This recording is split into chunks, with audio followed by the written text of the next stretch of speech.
minha, fui muito para os Estados Unidos, estudei lá, levei muito meus filhos para estudarem fora e paguei um preço caro.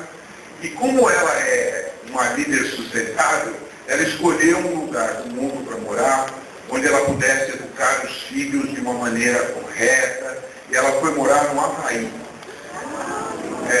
Uma ilha chamada Big Island, que é a maior ilha do arquipélago do Havaí, numa cidade chamada Kona, uma cidade de 50 mil habitantes, cujo o maior vizinho é um dos maiores vulcões em atividade no mundo, que é o Mauna Kea. Cada vez que sai uma notícia sobre o vulcão, eu acordo assustado. Né? Então, mas um lugar maravilhoso, ideal para criar os filhos e para ficar longe do avô e da avó. Para chegar lá, são 19 horas de voo. Muito bem. Toda essa construção e toda essa minha vivência me faz estar muito visitando pequenas cidades, como a cidade de Kona. E a cidade de Kona é uma maravilha para os maridos, não tem shopping center. Coisa espetacular. E em Kona você faz as compras num grande supermercado. E nesse supermercado eu vi uma promoção uma vez que dizia o seguinte: se a moça da caixa não lhe disser obrigado e volte sempre, você não precisa pagar a sua compra. Falei, puxa, que legal. Estou eu na fila, tinha comprado uma pasta de dente, uma escova de dente, que eu tinha esquecido, não podia carregar na pasta de mão, né? E passei pela caixa, ela não falou nada. Ela falou assim, o senhor não vai pagar? Eu falei, não vou, porque você não me disse obrigado, volte sempre. Aí ela olhou para o cartão e falou, não, isso foi só na semana passada. Isso é para extrair valor. Significa o seguinte, ela não acredita naquilo, não foi treinada para aquilo, ela cumpriu um papel durante uma semana louca da vida, porque tinha que dizer obrigado volte sempre. Acabou a semana, ela jurou nunca mais falar isso.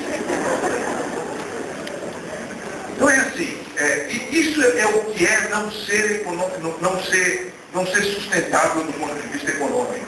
É extrair valor dos bens e serviços. O foco na benignidade garante o equilíbrio. Desculpe usar as palavras em inglês, mas elas invadiram a nossa vida. Né? Tanto os donos das ações, que são os stockholders, como todas as pessoas que influenciam a empresa, que são os chamados stakeholders. O inglês é uma língua pobre, por isso é que ela é fácil e usada no mundo inteiro. Ela não tem a sofisticação do francês, do português, mas são palavras simples e sintéticas. E outra coisa que caracteriza a atividade econômica sustentável é a estratégia de negócios atrelada com a evolução do corpo social. Isto é, nesses anos que nós estamos vivendo, o maior desafio da área de gestão de pessoas. É atrelar o crescimento da empresa com a sua evolução social. Atrelar o crescimento da empresa com a evolução das pessoas. O único limite que nós temos hoje, nessa era de ouro, nos próximos 10 anos do Brasil, que é um privilégio para nós poder viver, o único constrangimento que nós podemos ter é não ter pessoas capacitadas para sustentar o nosso crescimento. Fora isso, finalmente nós estamos alinhados na cabeceira para levantar voo. E aí, por isso que a área de gestão de pessoas tem um desafio fantástico para os próximos anos, que é alinhar o crescimento, alinhar a estratégia de negócios com a evolução das pessoas. Se as pessoas não evoluírem como os negócios, nós vamos ter uma trava. Então, esse é o aspecto econômico. O que a gente tem que guardar disso? Ele é justo, ele é admirável quando ele é ético, ele é focado no crescimento das pessoas e por isso vem a próxima, que é o segundo componente.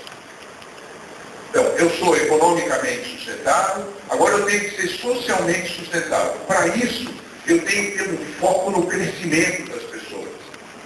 esse foco no crescimento deve permear todas as nossas atividades. Ele tem esse detalhe. O primeiro é o seguinte: uma das maiores dificuldades que você tem hoje para educar filhos e para fazer liderança dentro de empresas é obter um comprometimento. Obter um comprometimento, eu sempre achei que era fruto de uma identidade de valores. Se eu acredito nas mesmas coisas em que você acredita, e se eu te propuser uma ação, você vai se comprometer comigo, porque nós acreditamos nas mesmas coisas. Lembre-se, não é assim que funciona. O comprometimento só é obtido através de uma ação. Você quer que os seus filhos se comprometam com você? Tome uma ação primeiro. Dê um exemplo primeiro. Você quer que seus subordinados se comprometam? Tome uma ação primeiro. Dê um exemplo. O discurso não gera comprometimento.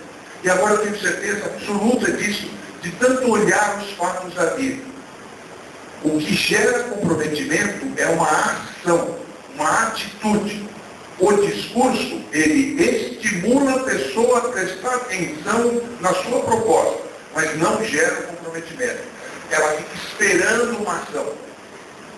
Eu não posso dizer que eu estou comprometido com o crescimento e a profissionalização da gestão de pessoas no Brasil se eu não estiver, como disse o Paulo, disponível para ir a Vitória, para ir a Cuiabá, para ir a Manaus.